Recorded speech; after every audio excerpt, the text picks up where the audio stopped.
이른바 특급 도우미, 검찰의 특급 도우미로 불리는 장시호 씨가 오늘 우병우 전 민정수석의 재판에 증인으로 출석을 했습니다. 지난 8일이었죠. 구속 만기로 석방된 장시호 씨. 이 법정의 모습을 드러낸 건 이번이 처음입니다. 화면으로 만나보시죠. 출소 후 처음으로 법정에 출석하는 심경 한마디만 해주시죠. 증언 잘 하겠습니다. 최순실 씨 그 인사 파일 민정수석실에 보냈다는 의혹에 대해서는 어떻게 보세요? 잠깐만요. 죄송합니다. 네, 오랜만에 얼굴 볼 수 있었는데 검찰이 장시호 씨를 통해서 또 어떤 내용을 확인하려고 하는 거죠? 네, 오늘 증인으로 장시호 씨 그리고 김종 전 차관이 나오는데요. 네. 장시호 씨를 통해서 확인하려고 하는 것 중에 가장 중요한 게 지금 화면에서 보시는 부분일 것 같습니다. 네. 우선 그 최순실 씨와 우병우 전 수석 사이의 관계를 증명하기 위해서 오늘 그 증인 신문을 할 것으로 보이는데요. 장시호 씨가 그 최순실 씨가 가지고 있던 그런 그 서류를 촬영합니다. 네. 그 촬영한 그 사진을 이제 동계 스포츠 연계센터의 직원 김모 씨에게 보내고 그 김모 씨의 하드디스크를 이제 검찰이 확인해서 결국 이 사진을 확인하게 되는데요. 그 내용이 이렇습니다. 바로 경찰청장 후보자 등의 후보자로 물망에 오르는 자들의 프로필 사진 옆에 메모지가 포스트잇이라고 하죠. 그게 붙어 있었는데 여기에 경찰청장 후보 추천 OK라고 붙어 있었다. 이거를 장시호 씨가 사진으로 찍은 겁니다. 증거를 확보한 것이죠. 그리고 또 하나가 우리은행장 후보 추천 관련해서도 정모 씨의 이력서에 붙어있는 이런 그것도 사진을 찍었습니다. 네. 이게 바로 뭐냐면 최순실 씨가 인사에 개입하기 위해서 시도를 했고 또 이렇게 인사에 개입하기 위한 자료를 만들어서 우병우 전 수석에게 전달을 했다. 네. 이런 것을 볼 때 우병우 전 수석과 최순실 씨의 관계를 확인할 수 있고 네. 또한 우병우 전 수석이 이처럼 국정농단에 적극적으로 개입한 혐의가 있다라는 점을 네. 증명하기 위해서 오늘 장시호 씨에 대한 증인신문을 진행할 것으로 보입니다. 그렇군요. 그런데 이 지금 우병우 전 수석 같은 경우에는 본인의 변론을 본인이 지금 직접 하고 있는 상황인 거죠? 그렇습니다. 충분히 가능한 일이고요. 그럼 이렇게 되면은 장시호 씨를 신문할 때 우병우 전 수석이 직접 신문할 수도 있는 그런 상황이 벌어질 수도 있는 건가요? 충분히 가능합니다. 그래요? 왜냐하면요, 이제 형사소송법에 관련 규정이 있는데요.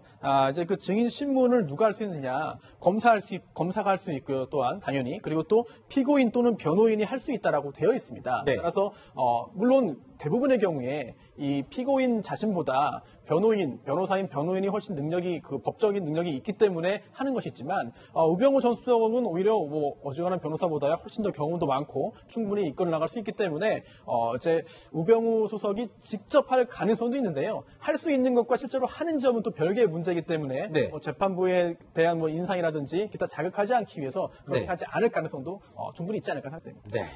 자, 국정농단 사건에 대한 다른 재판도 계속 진행되고 있는데요. 다음은 김기춘 전 실장에 대한 내용으로 이어가 보겠습니다. 영상 하나 보고 이어가겠습니다.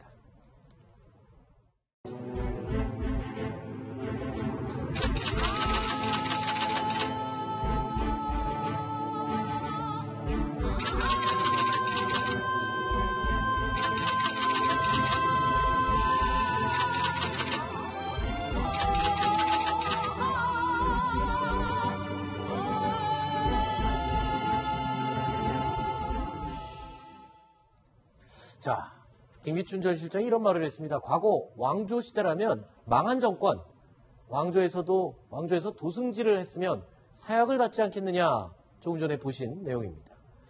사약을 받으라고 한다면 깨끗이 마시고 끝낼 것 같다. 이런 얘기를 했는데 글쎄요, 굉장히 결의에 찬 말이고 충성심을 드러낸 말 같아 보이지만 사실 여기에는 반성과 인정은 전혀 담겨 있지 않은 것 같습니다.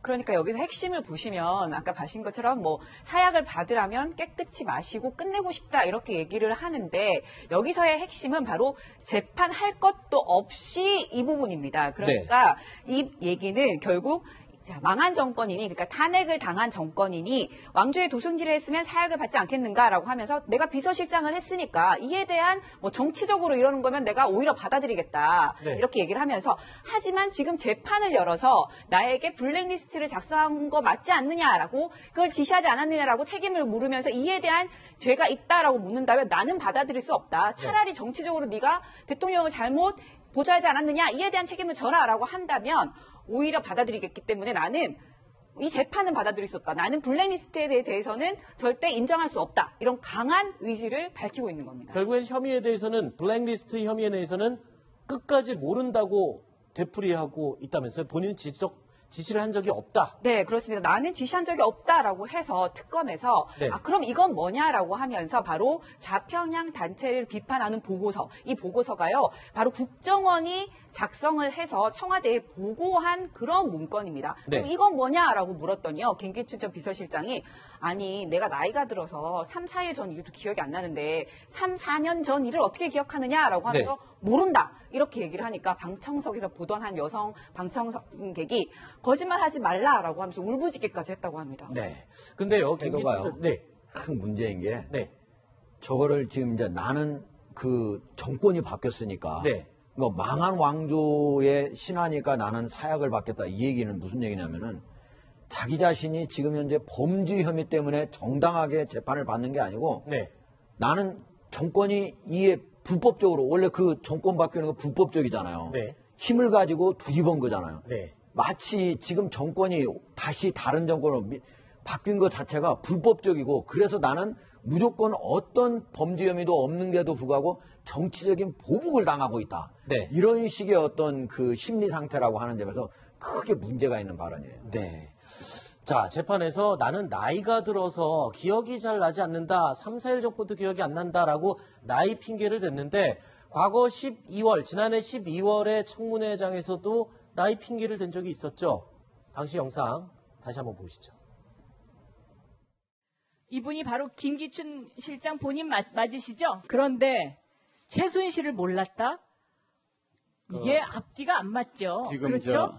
저 최순실 죄송합니다. 저도 이제 나이 들어서 최순실이라는 이름은 이제 보니까 뭐 제가 못 들었다고 말할 수는 없습니다.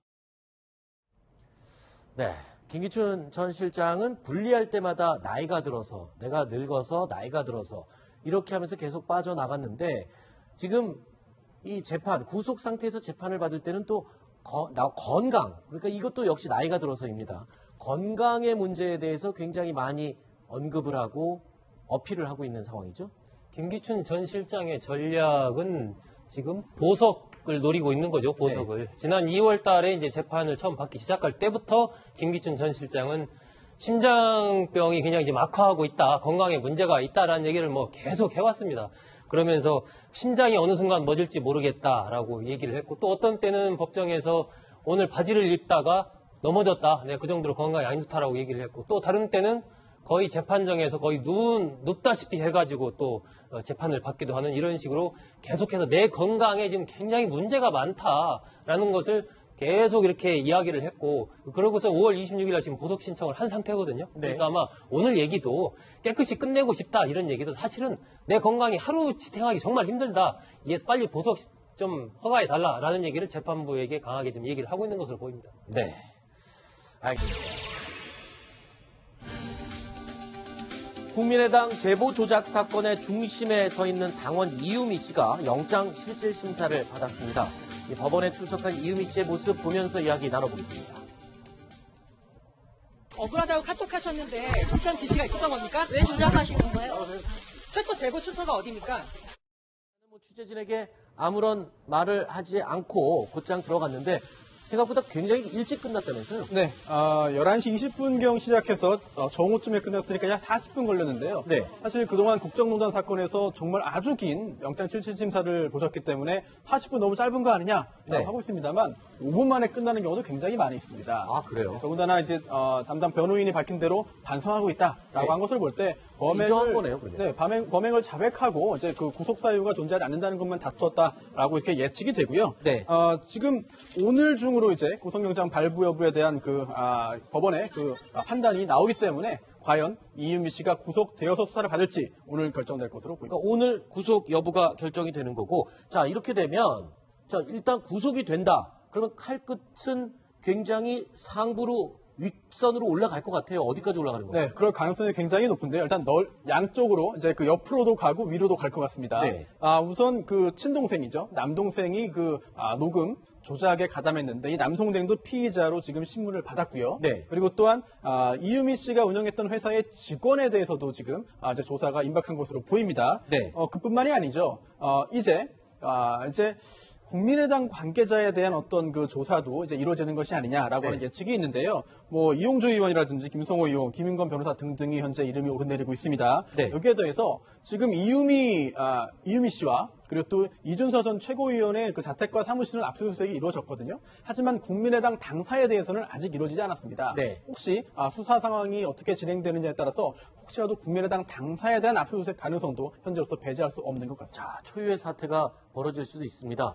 검찰이 정당 사무실을 압수수색. 글쎄요, 그런 상황이 펼쳐질지 지켜보도록 하겠습니다. 그런데 이번 사건이요, 사실은 이유미 씨가 운영하던 회사의 직원 중에 한 명이 파슨스 스쿨, 파슨스에 다니는다라는 내용이 있었기 때문에 그래서 발단이 된 거잖아요. 이 사건 그렇죠. 처음부터가. 파슨스라고 하는 그 스쿨이 미국의 패션 이제 아주 스쿨이죠. 유명한 패션 디자인 스쿨이거든요. 네. 그렇기 때문에 거기를 만약에 같이 다녔다면 동문이라고 하니까 네. 알 수밖에 없었던 거 아니겠느냐 이렇게 생각을 해가지고 얘기를 한 건데 사실은 이 사람 그 문준용 씨를 하고 같은 동문이었다는 이 사람 김모 씨인데 이 사람을 확인을 해보니까 우리 동아일보에서 직접 인터뷰를 해보니까 6년 차이가 나더라. 그러니까 6년 차이가 난다면 이게 이제 학부생도 있고 여기 대학원생도 있거든요. 6년 차이면은 사실 같이 다닐 수 있는, 잘 알 수 있는 사이가 아니죠. 그리고 사실은 그 사람이 김 씨가 나는 일면식도 없다. 네. 이렇게 얘기를 한 걸로 봐서 물론 처음에 아마 그 이 씨 생각에는 이유미 씨 생각에는 파슨스 거의 스쿨의 동문이니까 혹시 알고 있지 않았을까, 뭔가 들었을지 않았을까 이렇게 생각했을지는 모르지만 네. 6년 차이나 난다고 하는 거 저거 하나만으로도 두 사람 사이가 알 수 있는 관계가 아니구나 하는 걸 알 수가 있어요. 네, 이 내용이 바로 동아일보에서 단독 보도한 내용인데요. 그러니까 이 사안 자체가 애시당초 이 김모 씨, 그러니까 이유미 씨가 운영하는 회사의 직원으로 알려진 이 사람이 파슨스 스쿨에 다녔다라는 것 때문에 시작이 된 건데, 그래서 이런 얘기도 있었습니다. 녹음이야 조작된 건 맞지만 그러면 이 김 씨가 무슨 이야기를 하고 다닌 건 있지 않았느냐, 그 의혹이 마지막에 조금 남아 있었는데 그렇죠. 결국 동아일보가 취재를 온 결과 아니요, 저는 문준용 씨를 알지도 못하고 학번도 다르고 6년이나 차이가 납니다, 졸업이. 이렇게 되면서 이렇기 때문에 뭐 국민의당의 이번 의혹은 완전히 사실무근의 일로 판단이 그렇죠. 되는 거죠. 예. 그러니까 아마 사실은 뭐 일반적으로 그냥 의혹을 제기할 수는 있었겠지만은 네. 모르니까 만약에 같은 동문이라고 하는 거 그거를 조작을 해서 만들려고 했다고 하는 것 자체는 진짜 공당에서 있을 수 없는 일이고요. 네. 이거는 제가 보기에는 철저하게 검찰이 조사를 해가지고 네. 연루된 모든 사람을 처벌하는 게 대한민국 선거 문화 발전 그리고 정치 문화 발전에 네. 크게 도움이 된다고 생각합니다. 그런데 이유미 씨가 안철수 전 대표가 굉장히 가까운 그런 인물이었다라고 알려져 있는데 지금 이유미 씨를 돕는 변호사 역시 안철수 전 대표의 아주 가까운 측근이라면서요. 그렇습니다. 차모 변호사인데요. 81년생입니다. 이 네. 차모 변호사가 지금 이유미 씨의 변호인으로 지금 활동하고 있는데요. 그런데 이 차모 변호사와 또 86년생 그 송모 변호사가 함께 법률사무소를 운영하고 있습니다. 네. 그런데 물어봤더니 이 차모 변호사가 이 사건을 수임하게 된 계기가 같이 사무실을 운영하는 송모 변호사의 그 추천 때문이었다, 소개 때문이었다라고 하는데요. 바로 이 송 변호사가 누구냐 봤더니 바로 그 안철수 전 대표의 최측근이사다. 네. 그리고 또한 안철수 전 대표의 정책비서 출신이고 이번 대선 기간 동안에 안철수 후보를 수행하다시피 했던 그런 그 아주 가까운 인사이다라는 그 사실이 밝혀져가지고 이번에 이유미 씨, 물론 이유미 씨가 훌륭한 변호사의 도움을 받고 조력을 받는 것은 뭐 당연히 할 수 있는 일입니다만 그래도 또다시 안철수 전 대표와 이렇게 가까운 변호사들인가라는 점 때문에 여러 가지 이야기들이 나오고 있습니다. 모든 상황이 그리고 모든 시선이 이제 안철수 전 대표 쪽으로 향할 수밖에 없는 상황이 된 것 같은데 그런데 지금 안 전 대표는 계속 입장을 밝히지 않고 침묵으로 일관을 하고 있어요. 이거 뭐 시기를 지켜보는 겁니까? 아니면 끝까지 모르쇠로 일관하겠다 이런 겁니까? 분위기가 어떤 겁니까 지금? 안철수 전 대표로서는 사실 절체절명의 순간이 이제 오고 있다라고 봐야죠. 네. 지금 현재 안철수 전 대표는 뭐 국회의원직도 이제 사퇴를 했지 않습니까? 네. 그냥 지금 상황에서 어떤 정치적인 입장 표명을 한다라는 것은 사실 정계 은퇴를 얘기하거나 아니면 이번 사건에 대한 어떤 뭐 사과 정도일 텐데 그 부분을 두고 이제 고민을 많이 하고 있는 것 같은데 지금 현재 검찰의 수사가 진행 중이고 또 바른정당 내에서 또 진상규명 작업이 진행 중이기 때문에 아마 안철수 전 대표로서는 이 검찰 수사의 결과 이 국민의당이 과연 어디까지 관련이 돼 있는지 이런 부분이 명확하게 드러난 이후에 뭔가 자신의 정치적인 입지를 포함한 이러한 회견 형식을 통해서 네. 좀 밝히는 그런 수순을 밟지 않을까. 아마 그 전에 섣불리 어떤 입장을 밝혔다가 그 뒤에 다른 또 더 큰 사안이 생기거나 이러면은 아주 입장이 곤란하지 않습니까? 조금 시기를 보는 것 같습니다. 네. 저는요, 이제 안철수 의원이 지금 이제 뭐 의원직도 뭐 내놨으니까 뭐 네. 의원이라고 말하기도 어렵죠. 전 대표. 전 네. 대표가 어쨌든 지금 새정치를 큰 기치로 내세웠잖아요. 네. 그러니까 지금 우리 이제 소국장께서 얘기하신 그런 부분은 뭐냐면은 일반적인 정치인들이 하는 행위거든요. 네. 지금 만약에 사과를 했는데 검찰 수사에서 내가 사과한 것보다 더 많은 어떤 게 조직적인 지금 개입은 없었다라고 국민의당에서 얘기하지 않습니까? 네. 근데 지금은 그걸 알고 그렇게 사과를 했는데 나중에 조직적인 개입이 조금이라도 나왔다. 그러면 그 또 문제가 생기지 않습니까? 네. 그렇기 때문에 지금 사과하는 건 적절치 않다라고 생각을 하고 지금 사과를 하지 않는다라고 생각을 하는데 그럼에도 불구하고 저는 새정치라면은 이거에 결국은 최종 수혜자는 누굽니까? 안철수 대표지 않습니까? 네. 그렇다면은 저는 사과를 하는 게 맞다. 나중에 또 다시 더 나와서 사과를 다시 또 하는 일이 있더라도 그것이 새정치고 한국 정치의 새로운 문화를 새롭게 갖고 나가는 그런 계기가 된다. 이렇게 네. 생각합니다. 안철수 전 대표가 좀 빨리 나와서 입장을 밝히거나 사과를 하든 어떤 조치를 취해야 된다라는 목소리는요. 국민의당 내부에서도 나오고 있습니다. 들어보시죠. 안철수 전 대표의 경우는 상당히 모든 일을 이제 신중하게 결정을 하는 스타일인 것 같아요. 그래서 며칠 지켜보자고 하는 입장인 것 같은데 당원들이나 지지자들 혹은 또 국민들의 입장에서 보면 확실하게 지금 확인된 사실들을 가지고라도 뭔가 좀 적극적으로 대응을 했으면 좋겠다는 것이 이제 바람인 것 같아요. 그래서 안철수 응답하라 뭐 이런 얘기들이 여러 곳에서 이렇게 나오고 있지 않나.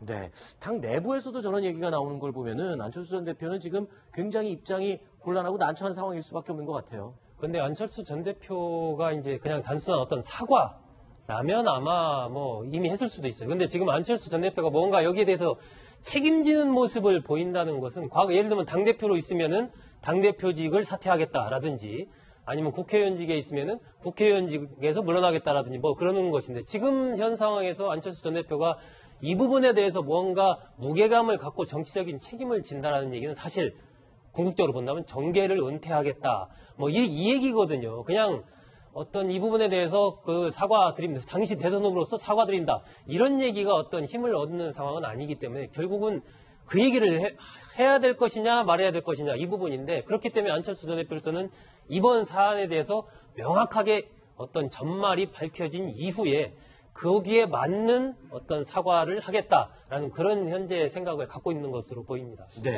약간 의견이 다른 게 있는데요. 그러니까 지금 사과하면은 유일하게 어떤 대안 얘기가 내가 정계 은퇴를 하겠다 이렇게 얘기를 할 수밖에 없는가? 저는 그렇게는 생각지 않습니다. 나와 있는 내용을 지금 현재 잘못한 내용에 대해서 사과를 하면 되는 거고 앞으로 그거에 대해서 어떻게 개선하겠다 하는 것들을 얘기하면 되는 거지.